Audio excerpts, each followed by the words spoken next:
Bagus, bagus, bagus, bagus. Nah itu kira-kira Kakak Hams lihat perilaku yang kemudian ditunjukkan oleh seorang wanita yang cantik. Enggak cantik juga. Enggak cantik juga ya? Dia agak manis ya? Biasa aja, enggak juga. Enggak juga ya? Lebih manisan saya. Ya kan saya Ambon, Bos. Ambon itu kan Ambon manis ya. Betul. Jadi setiap orang Ambon itu kan sudah tentu. Jadi lebih manisan saya. Harus optimis dong. Iya. Jadi ternyata Pak Rocky Gerung setelah keluar dari Mabes Polri, setelah diperiksa, ternyata perempuan itu dengan beberapa orang, satu kelompok kecil yang mengatasnamakan Gerakan Nasional, yang kemudian mendesak untuk Mabes Polri atau Baris Krim Polri untuk menahan seorang Rocky Gerung ini. Pertanyaan saya, dia melakukan aksi itu dengan mengatasnamakan Gerakan Nasional. Gerakan Nasional. Betul ya? Tapi berapa sih jumlah dia? Paling 10-an orang lah kemarin kalau dilihat. Ngeklaim itu, mana ada Gerakan Nasional dilakoni oleh cuman 1, 2, 3 orang gitu ya. Cuman ya bisa dihitung oleh jari gitu. Itu bukan Gerakan Nasional. Gerakan Nasional itu dilakukan secara serempak dan itu skalanya nasional. Karena Indonesia ini luas, dari Jawa, dari Banda Aceh hingga sampai dengan Papua gitu. Pertanyaannya, apakah dia punya masa dari Sabang hingga sampai Merauke? Tidak.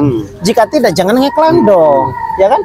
Itu gerakan yang klaim yang saya menaruh dugaan di sana bahwa ada asupan di sana. Ya, jadi sebelum lebih jauh, gerakan ini sebetulnya sebelumnya digagas oleh seorang Beni Ramdhani yang kemudian menjadi kepala BP2MI ya. Itu. Imigran ini. Ya, betul. Digagas oleh Beni Ramdhani dan kemudian dilanjuti oleh kawan-kawannya ini loh. Ini sebetulnya kawan-kawan Pak Beni Ramdhani. Mereka ya, CS. Sabar tahu ini. Ya, betul. Makanya kemarin itu dia sempat dorong Rocky Gerung dan itu sebetulnya saya pikir adalah bagian daripada satu rencana sudah direncanakan sebelumnya. Itu bagian daripada kejahatan premanisme yang kemudian sudah direncanakan. Apakah kira-kira menurut Kakak Hans bagaimana dari sisi hukumnya? Ini kan masalahnya kan ada mix ya. Kita mau bicara dari masalah mana dulu nih? Bicara masalah Rocky Gerung, bicara masalah perempuan yang bicara soal perempuan mengatasnamakan Gerakan Nasional ini, ataukah bicara tentang Beni siapa tadi? Beni Ramdhani. Beni Ramdhani gitu. Boleh kita korek semua tuh.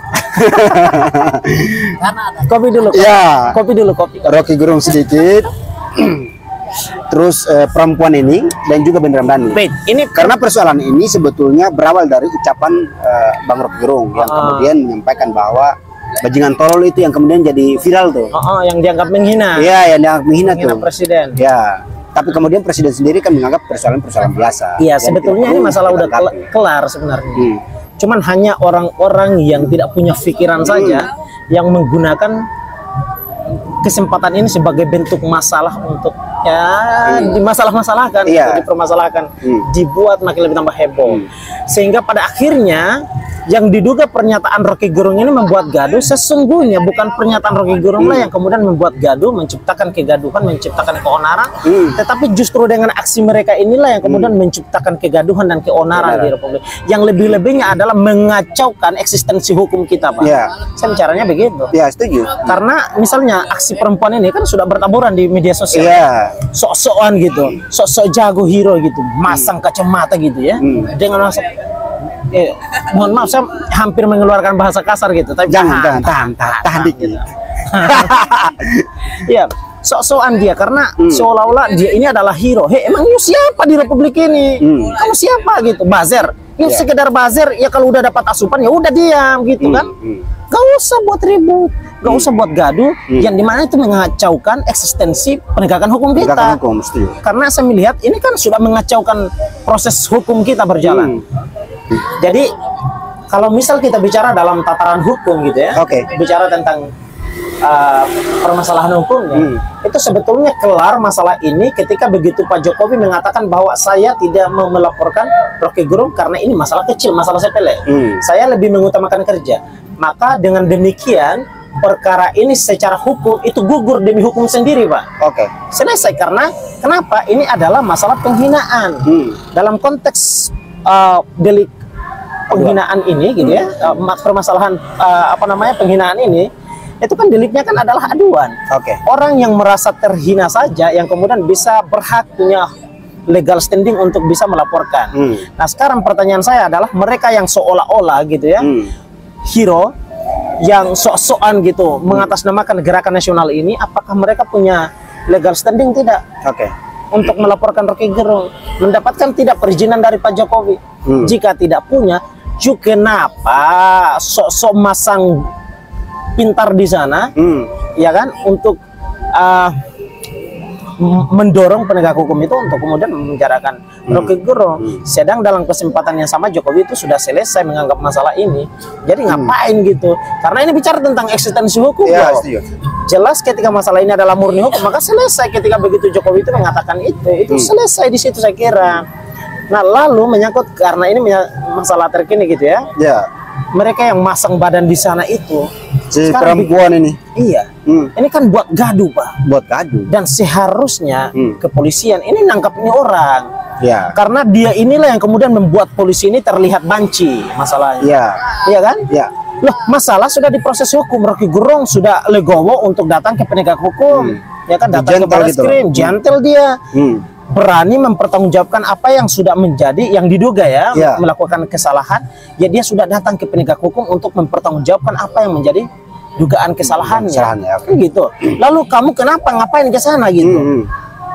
Ya kan, legal standingmu apa gitu? Kalau tetap ngotot ke sana dengan ini kan seolah-olah tidak mempercaya penegakan hukum yang dilakukan oleh Barreskrim Polri kan? Kan tolol namanya. Mohon maaf, dengan kasar mengatakan demikian gitu loh.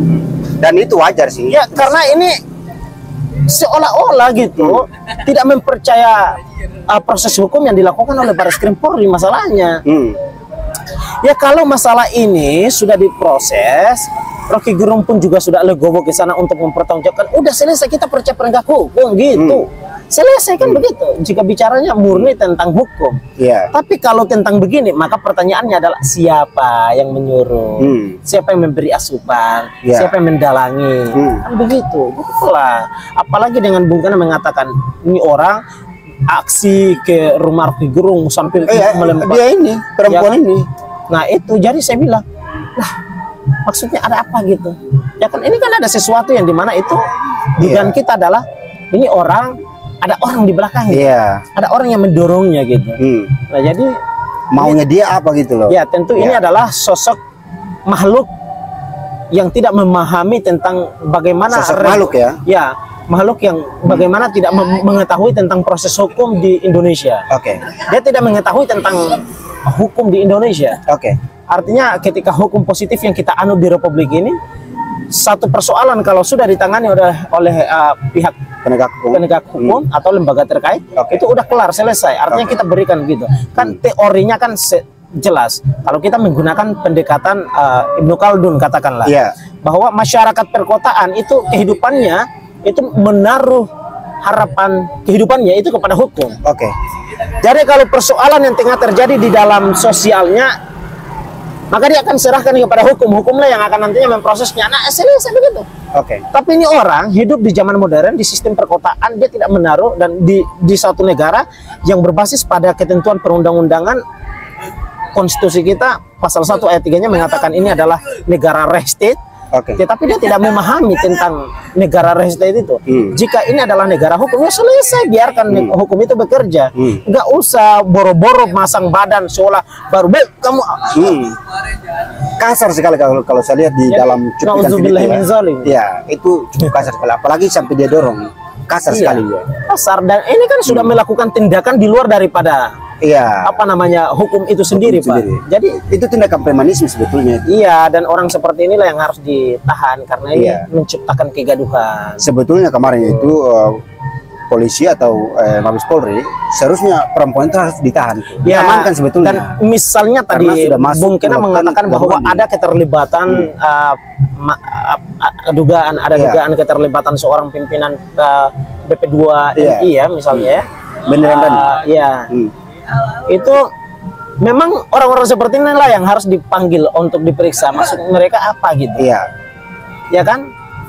Di tengah perkara ini menurut kita dalam kacamata hukum itu sudah selesai, tetapi mereka tetap mendorong untuk dilakukan proses hukumnya. Ya inilah yang harus diproses secara hukum mereka ini. Si perempuan yang sosok jago dan kemudian si dugaan ada keterlibatan pimpinan imigran ini lah yang harus kemudian diperiksa dan ditanya oleh pihak penegak hukum. Jadi seolah-olah mereka ini yang paling Jokowi begitu. Ya, karena aksi mereka ini kan justru kemudian membuat masyarakat Indonesia ini menilai Pak Jokowi ini tidak memahami tentang bagaimana demokrasi itu bekerja, kan gitu. Dalam alam demokrasi itu aset terbesar demokrasi adalah suara. Aset demokrasi itu adalah dan gambaran simbolisasi daripada demokrasi itu adalah tentang kebebasan orang berbicara di sana. Ya kan? Nah, sekarang ketika kemudian tentang permasalahan dari perbincangan Rocky Gerung yang dinilai adalah merupakan bagian daripada penghinaan, yang oleh Jokowi sendiri mengatakan bahwa beliau tidak mau ingin melaporkan ini, yang menurut hukum sudah selesai gugur demi hukum gitu ya, tapi mereka tetap memaksakan diri untuk ini diproses.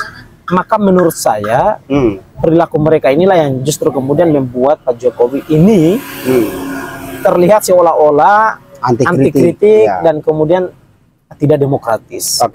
Nah, jadi wajar bagi mereka ini untuk diproses hukum gitu. Karena ini tidak sehat, Pak. Setuju. Aksi mereka ini membunuh demokrasi. Kan aksi mereka, aksi bejat ini, mohon maaf, aksi kurang ajar ini kan akan nantinya mereka mengatasnamakan ini adalah hak demokrasi. Kan goblok. Mohon maaf, saya mengatakan ini adalah goblok. Kenapa? Karena ketika masalah yang sudah diproses oleh hukum berarti selesai. Kita biarkan proses hukum itu berjalan. Bagaimana hasilnya itu kita akan serahkan kepada pihak penegak hukum. Nah, kita udah biasa aja, udah begitu, nggak usah lakukan gerakan tambahan. Kalau lakukan gerakan tambahan itu artinya sama saja kita tidak menganggap hadir dan keberadaan daripada penegak hukum itu sendiri. Jadi kalau saya lihat mereka ini seolah-olah mereka yang paling Jokowi, mereka yang adalah relawan, betul-betul relawan. Kita ini semua itu salah, apalagi mengatasnamakan relawan Jokowi. Itu semakin lebih tambah keliru dan justru mematikan nama besar dari Jokowi yang selama ini menurut saya Jokowi tidak begitu anti kritik. Jadi menurut saya dengan aksi mereka yang nanti mengatasnamakan barangkali ada dugaan mengatasnamakan relawan Jokowi katakanlah. Nah, dengan kemudian mengatasnamakan inilah yang mereduksi nama besar Jokowi itu sendiri dan menjerumuskan Jokowi kepada ruang-ruang penyebutan Jokowi anti kritik dan Jokowi Jokowi tidak demokratis. Jadi seperti itu. Makanya perilaku semacam ini semestinya harus pihak penegak hukum. Padahal oleh Jokowi sendiri gitu ya, oleh Jokowi sendiri mengatakan saya rindu di demo. Artinya dia rindu untuk dikritisi gitu. Tapi kalau misalnya kita lihat dari sisi yang berbeda, mereka ini sebetulnya punya ada rencana lain atau punya maksud tertentu lain. Nah, itu yang bahaya. Artinya begini, dalam konteks apalagi demo di tempat kediaman orang itu kan tidak boleh sebetulnya. Jadi saya pikir apalagi ini kan kader Partai PDIP Perjuangan. Kader Partai PDIP Perjuangan ini di partai itu diisi oleh berbagai macam aktivis di sana. Mereka tahu betul tentang bagaimana cara mendemo, bagaimana cara untuk menyampaikan aspirasi. Tetapi kemudian kalau saya lihat perempuan ini dan teman-temannya ini tidak paham betul terkait dengan persoalan demonstrasi. Tapi dia tidak, ini sebetulnya bukan benar, emang benar atau ini masih sifatnya dugaan. Dia ini adalah kader partai PDIP Perjuangan dan calon sebagai anggota legislatif bakal calon di Cianjur, Kabupaten Cianjur. Gitu loh. Kayaknya saya pikir perempuan ini juga goblok juga dia. Gitu loh. Ya emang dia nggak paham. Selain daripada merusak nama baik partai, ini kacau. Goblok. Apalagi dia punya kepentingan untuk menjadi seorang wakil rakyat. Nah, ini kesalahan fatal ketika calon wakil rakyat itu tidak memahami tentang bagaimana hukum itu bekerja. Karena tugas dia ketika dia diberikan amanat untuk menjadi wakil rakyat, maka dia akan memikul 3 fungsi. Fungsi pertama adalah tentang fungsi budgeting, fungsi kedua adalah tentang fungsi controlling, pengawasan, fungsi ketiga adalah tentang membuat undang-undang, legislasi. Nah, kalau dia tidak memahami tentang bagaimana hukum itu bekerja, bagaimana bisa dia akan membuat undang-undang? Tidak akan mungkin itu. Orang tidak punya bekalan pemahaman hukum, bagaimana bisa dia bakalan buat itu aturan? Gak bisa lah. Loh, hukum secara nasional kita yang sudah ada, hukum positif kita saja dia tidak paham tentang hari ini gitu ya. Nah, hal-hal sepele seperti itu aja dia tidak paham bagaimana dengan nantinya dia punya kedudukan dan dia akan buat undang-undang kan semakin lebih tambah kacau. Makanya teman-teman dari Cianjur kan hari ini kan banyak yang mengecam dia tuh. Mengecam dia dan sekaligus ditandai. Kalau kita lihat di sosial media ya. Iya, dan saya kira ini adalah gerakan dia adalah gerakan-gerakan ya nyari-nyari asupan lah. Ya maksudnya kalau misalnya ya kalau dapat hal sedikit kan udah itu diam aja gitu loh. Jangan sampai juga frontal kayak begitu juga. Ya, karena itu kan bagian daripada mengatasnamakan gerakan nasional. Nah, itu kan mohon maaf. Gerakan nasional apa yang dimaksud? Jangan menggunakan frasa nasional lah untuk kemudian membaluti gerakan kepentingan Anda itu loh. Ya, gerakan salah paham ini. Ya, gerakan yang tidak, ya gerakan dungu gitu ya. Kalau menggunakan bahasanya Bung Rocky itu adalah gerakan dungu yang tidak didasari dengan pemahaman baik. Ya. Nah, jadi jangan menggunakan nama-nama nasional gitu untuk kemudian membaluti gerakan-gerakan kepentingan sepihak ini. Karena ini bukan gerakan murni untuk menegakkan eksistensi hukum. Ini bukan gerakan yang murni untuk menegakkan supremasi hukum, tidak. Tapi justru kemudian ini adalah gerakan mohon maaf ya, dalam bahasa kasar saya, dugaan ini adalah gerakan yang sifatnya adalah barangkali orderan, pemesanan yang saja itu. Ada pihak-pihak, ada dalang-dalang di belakangnya. Otak intelektual ya. Ada otak intelektualnya yang memotori ini. Ya, gitu. Dan tentu pasti ada kalau kita lihat dari gerakan ini sebetulnya pasti ada. Ya, saya kurang begitu. Karena baju yang mereka pakai sama. Gerakan Nasional Tangkap Rocky Gerung ini kan sama juga seperti baju yang dipakai oleh Benny Ramdhani ini, kepala B2MI ini ya. BP2MI ini. Kalau nggak salah. Nah, baju yang dipakai itu juga sama. Jadi saya pikir mungkin apalagi Benny Ramdhani kan punya jabatan strategis di bangsa ini, ya kan? Tentu pasti punya kekuatan secara finansial ada dong, ya kan? Kalau kita melihat ke sana, gitu. Tidak hanya saja kekuatan secara finansial, kita kalau melihat seorang pejabat katakanlah, gitu. Ini kan dia kan pejabat. Ya. Dia dapat gaji dari rakyat begitu, dari pajak rakyat, dari pajaknya Rocky Gerung gitu ya. Pajak Rocky Gerung juga nih. Kalau kita melihat dia yang punya jabatan publik seperti ini, itu jangan kita mandang secara materialnya bahwa dia punya duit banyak, jangan. Tapi kita pandang dulu bahwa dia punya kekuatan sistem. Oke. Kan ini kan jabatan publik, dia punya kekuatan sistem. Jadi ya bisa saja untuk kemudian menggunakan kekuatan sistemnya untuk bisa mempengaruhi gitu ya, secara politik. Ya, sehingga kemudian masalah-masalah seperti ini yang menurut saya ini sepele, masalah yang kurang begitu penting dalam mempengaruhi ekonomi kita katakanlah, gitu, atau mengurangi tingkat kejahatan para koruptor kita di Republik ini kan enggak terlalu. Makanya harapan saya mudah-mudahan Benny Ramdhani ini bila perlu dipanggil oleh Presiden untuk dievaluasi. Orang-orang semacam Benny Ramdhani ini harus dievaluasi karena beliau ini juga ikut menkontribusi orang-orang untuk ikut melakukan kegaduhan di bangsa ini. Gerakan-gerakan ini kan bikin gaduh. Jelas, benar kena. Iya, benar. Seharusnya dipanggil kemudian dievaluasi orang semacam Benny Ramdhani karena mempengaruhi orang untuk membuat gaduh di bangsa ini melalui gerakan-gerakan yang dan memang semacam sudah harus dievaluasi karena memang dia ini bukanlah rakyat biasa. Dia ini adalah seorang pejabat. Ya kan, dia ini memperoleh kedudukan publik. Nah, jadi please tolong biar ya kalau kita menggunakan pendekatan Bertrand Russell itu, ya demokrasi itu adalah proses di mana orang-orang memilih seorang pemimpin untuk kelak akan disalahkan. Artinya kalau sebagai seorang pemimpin ya udah siap. Ju itu dipilih untuk disalahkan ketika punya kesalahan. Jadi jelas dikritisi karena memang ada kesalahan. Jadi udah siap terima aja. Tapi kalau sampai anti kritik seperti ini kan justru kemudian mereduksi negara kita yang sebagai negara yang demokrasi. Nah, jadi seperti itu. Nah, orang-orang seperti ini memang sudah harus jelas. Bagi saya jangan lagi diberi sanksi ringan, tetapi langsung dicoba jabatannya. Karena tidak paham hukum. Kalau apalagi misalnya kayak dia nih misalnya ya, saya kurang begitu mengetahui apakah kemudian betul terlibat atau tidak. Tetapi jika kemudian terlibat dugaannya ya, maka bagi saya wajar saja kemudian ketika hari ini selalu terjadi apa namanya TKB ya, yang pekerja-pekerja ilegal itu yang keluar dan terjadi. Nah itu wajar saja, kenapa? Karena dia kurang begitu memahami tentang hukum dan kurang begitu bekerja secara efektif untuk memperketat sistem keamanan kita sehingga kemudian tidak ada yang keluar secara ilegal. Bahkan masuk pun jangan sampai jangan sampai ada yang masuk secara ilegal. Jadi hari ini kan banyak nah, orang tapi kan asing yang faktanya kan kemudian terjadi berbagai macam.